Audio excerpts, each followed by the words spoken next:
dzięki wrocławskim krasnalom mam taką możliwość rozwijania swojego hobby, swoich zainteresowań, nie tylko wiedzy na temat krasnali, ale także na temat projektowania stron internetowych, grafiki komputerowej czy fotografiki.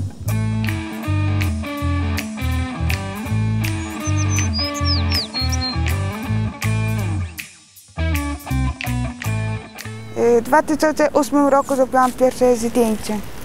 Pierwsze krasnale, które fotografowałam, to są syzyfki.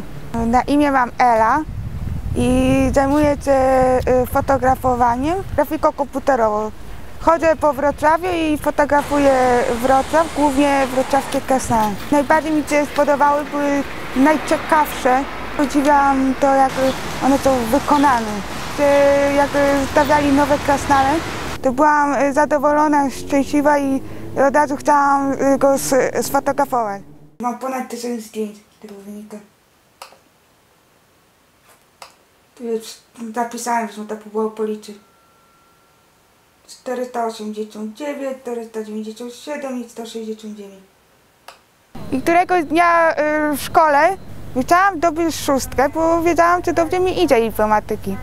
I w tym momencie pan powiedział, że jako zadanie dodatkowe, żeby zdobyć 6, mamy zrobić swoją stronę internetową. Ale największą wiedzę miałam na temat krasnali, czyli pomyślałam, że otworzę na temat krasnali stronę. I strona powstała, oceniona zostałam i się zastanawiałam, strona dalej widnieje, to trzeba nie edytować i nie prowadzić dalej. I dalej ciągnę tą stronę. Pierwszą wiadomość, jaką otrzymałam na mail, to był całkowity anonim, nie wiem kto to napisał. Napisała, że wykorzystała moją stronę do swojej pracy, zadania domowego i otrzymała 6 z historii. To było bardzo miłe, byłam zadowolona, że ktoś w ogóle korzystała z mojej pomocy. Projekty w formie papierowej, które można też zobaczyć w internecie. Jeden z tych projektów to jest Co widzą krasnale. Pan Jacek Laras mnie namówił do zrobienia takich projektów właśnie. Ale bardzo mile wspominam. Ale początki były trudne zarówno dla mnie, jak i dla mnie. Gdyż po latach muszę stwierdzić, że my wzajemnie uczyliśmy się siebie. Często denerwowałem się ze względu na to, że Ela zasypywała mnie tymi swoimi krasnalami.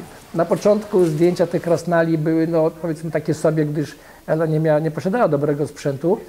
Musiałem troszeczkę na początku tłumaczyć jej, jak powinna wykonywać zdjęcia.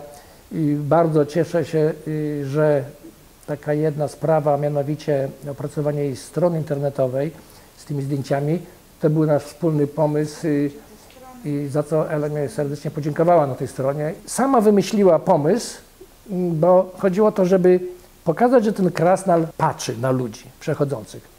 Zasugerowałem Eli, żeby zrobiła takie ujęcie niebanalne, z góry, z ludźmi, tylko z pozycji krasnala, a więc on został sfotografowany od tyłu, na pierwszym planie, wypełniająco gdzieś 3/4 kadru, może trochę mniej, ale na dalszym planie byli przychodzący ludzie i same nogi, nie postacie, ale same nogi, z lewej strony, z prawej. Jak Ela zobaczyła, że to jest bardzo ciekawie, to się prezentuje, zaczęła robić takie cykle 2-, 3-, 4 zdjęciowe, gdzie dany krasnal był właśnie pasował do swojej nazwy. I przypomniała mi się inna realizacja, mianowicie krasnala na ulicy Więziennej. Ela sfotografowała jego bardzo inteligentny sposób, mianowicie od środka, od wnętrza tego pomieszczenia, gdzie ten krasnal patrzy, tak jakby był więźniem rzeczywiście. Bardzo lubię to zdjęcie i opowiadając o krasnalach często mi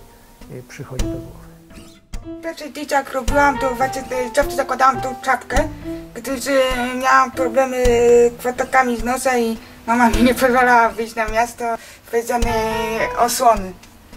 I pierwsze zdjęcia ludzie, którzy mnie widzieli, kojarzą właśnie poprzez niebieską czapeczkę.